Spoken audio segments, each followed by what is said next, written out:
In the early 1800s, Europe was a continent in turmoil. The French Revolution had shaken the old order to its core, dethroning kings, challenging centuries of tradition and unleashing powerful new ideas. Monarchies across Europe watched anxiously as France descended into political chaos and radical change.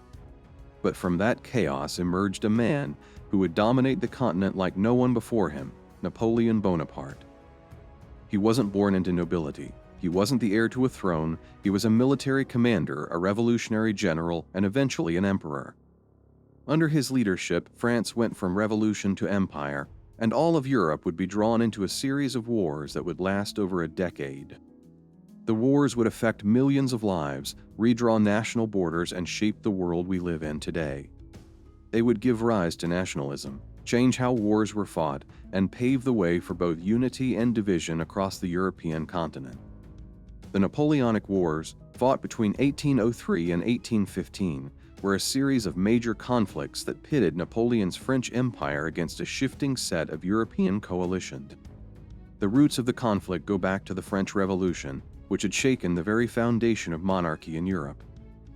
Monarchs and aristocracies feared that the revolutionary ideals of liberty and popular sovereignty could spread to their own nations. In response, France found itself at war with several European powers almost immediately. These early conflicts, known as the French Revolutionary Wars, would set the stage for what was to come. Napoleon Bonaparte rose through the ranks during this turbulent period. As a brilliant young general, he achieved fame through campaigns in Italy and Egypt. In 1799, taking advantage of the political instability in Paris, he orchestrated a coup d'état and established the consulate, effectively becoming the leader of France.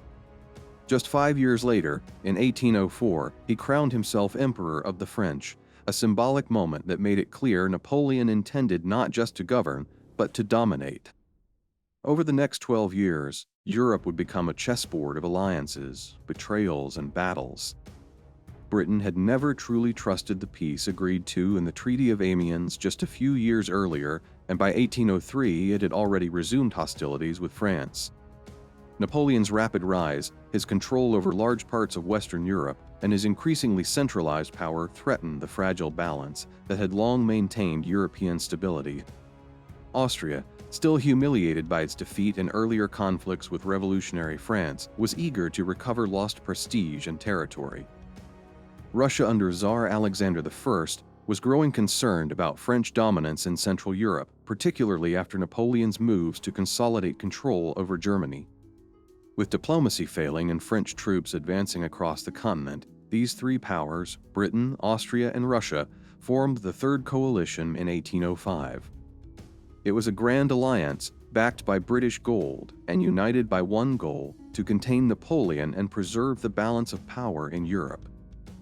Napoleon, meanwhile, was preparing for an invasion of Britain. For months, he had gathered an enormous army along the English Channel at Boulogne. But with the coalition now forming on the continent, his attention shifted. Britain could wait. Austria and Russia had to be dealt with first. In a brilliant and swift maneuver, Napoleon moved the Grande Armée from the northern coast, across France and over the Rhine River. His objective was to confront and outmaneuver the Austrian army, led by General Karl Mack, which had already advanced into Bavaria, expecting to face French forces head-on. But Napoleon didn't attack directly. Instead, he encircled the Austrians through a rapid and calculated campaign known as the Ulm Maneuver. Using deception, speed, and precise coordination, French forces surrounded Mack's army at the city of Ulm. Cut off from reinforcements, outmaneuvered and demoralized, General Mack surrendered on October 20, 1805, without a major battle. Over 20,000 Austrian troops were taken prisoner. This surrender shocked the coalition. In just weeks, Napoleon had eliminated Austria's forward army. His reputation as a military genius was now firmly established. By mid-November, Napoleon entered Vienna with little resistance, but his victory wasn't complete. Russian forces under General Kutuzov had arrived to support what remained of the Austrian army. They regrouped north of Vienna, near the town of Austerlitz.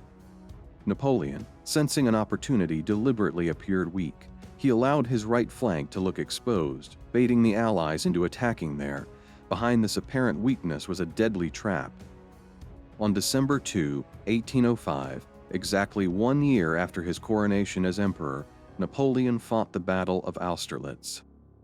Often called the Battle of the Three Emperors, it was a showdown between Napoleon, Emperor Francis II of Austria, and Tsar Alexander I of Russia.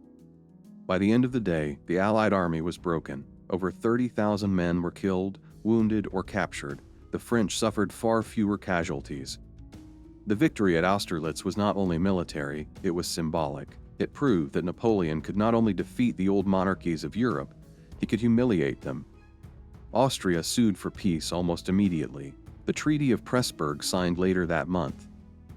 He forced Austria to cede significant territory, pay heavy reparations, and formally recognize Napoleon's territorial rearrangements in Germany. As a result of the defeat, the centuries-old Holy Roman Empire began to dissolve. Napoleon would soon replace it with the Confederation of the Rhine, bringing many of the German states under his influence. The War of the Third Coalition was over. In less than 6 months, Napoleon had shattered one of Europe's most powerful alliances. It was his greatest triumph to date.